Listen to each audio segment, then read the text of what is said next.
বন্ধুরা, আমরা রংপুর থেকে 10-12 জনের একটি গ্রুপ চলে এসেছি ঐতিহ্যর শহর সোনারগাঁয়ের কারুশিল্প জাদুঘরে।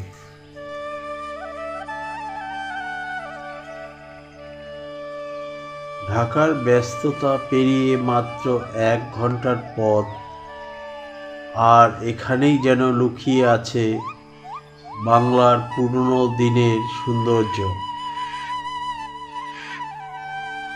গেটের সামনেই লেখা রয়েছে বাংলাদেশ লোক ও কারুশিল্প ফাউন্ডেশন, যা আমাদের দেশের গ্রামীণ সংস্কৃতির জীবন্ত প্রতিচ্ছবি।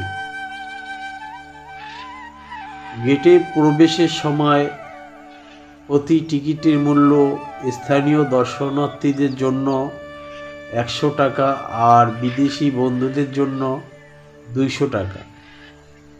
বাচ্চাদের জন্য সাধারণত ছাড়ও দেওয়া হয়।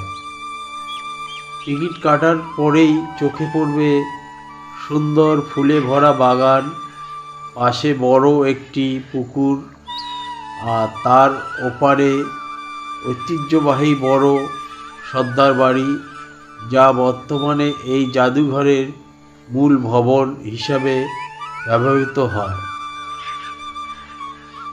বন্ধুরা, ভেতরে ঢুকলেই মনে হবে যেন সময়টা থমকে গেছে।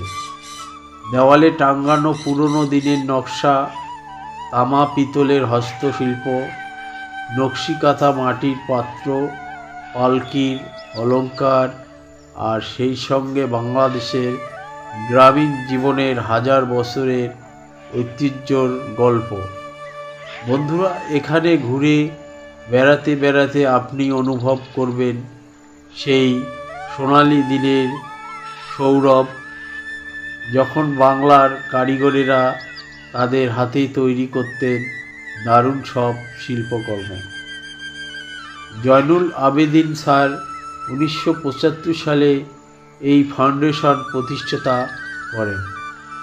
বাংলার লোকশিল্প ও ঐতিহ্যকে চিরদিনের জন্য সংরক্ষণ করার স্বপ্ন নিয়ে। এই জায়গাটিতে ভ্রমণ পিপাসুদের ভিড় সবচেয়ে বেশি থাকে শুক্রবার ও শনিবারে, কারণ তখন মানুষজন পরিবার নিয়ে বেড়াতে আসে। সকালবেলাটা তুলনামূলক শান্ত, তাই যারা ভিডিও ধারণ বা ফটোগ্রাফি করতে চান তাদের জন্য সকালটা সবচেয়ে উপযুক্ত সময়।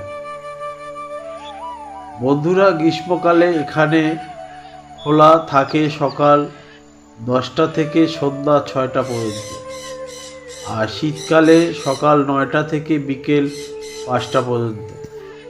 তবে বৃহস্পতিবার জাদুঘরটি বন্ধ থাকে, তাই সেদিন এলে দেখা না পাওয়ার আশঙ্কা থাকে। বন্ধুরা, এখানে শুধু জাদুঘরই নয়, পাশে রয়েছে বিখ্যাত পানামা নগর, যেখানে পুরনো ইউরোপীয় ধাঁচের ভবনগুলো ইতিহাসের গল্প বলে যায়।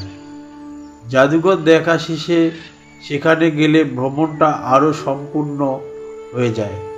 সবচেয়ে বলবো, যদি কখনো শহরের কোলাহল থেকে একটু শান্ত ঐতিহাসিক পরিবেশ সময় কাটাতে চান, তাহলে সোনারগাঁও কারুশিল্প জাদুঘর হতে পারে এক অসাধারণ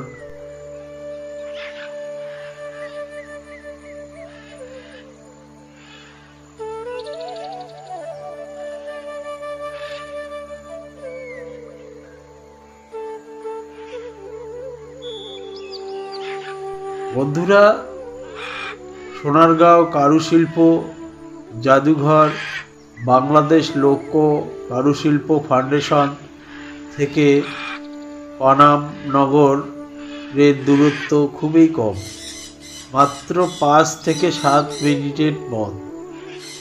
দূরত্ব প্রায় 1 কিলোমিটার। হেঁটে গেলে 10-12 মিনিটের মতো সময় লাগে। রিক্সা বা সিএনজিতে গেলে 3-5 মিনিটের মধ্যেই পৌঁছে যাওয়া যায়। দুটো জায়গায় আসলে একই এলাকার অংশ। সোনারগাঁ ঐতিহাসিক অঞ্চল, তাই যারা জাদুঘর দেখতে যান তারা সাধারণত একই দিনে পানামা নগর ও ঘুরে আসেন। বন্ধুরা, আশা করি আপনাদের ভিডিওটি অনেক ভালো লাগবে। চ্যানেলটিকে লাইক, শেয়ার, কমেন্ট, সাবস্ক্রাইব করে নেবেন। সবাইকে ধন্যবাদ।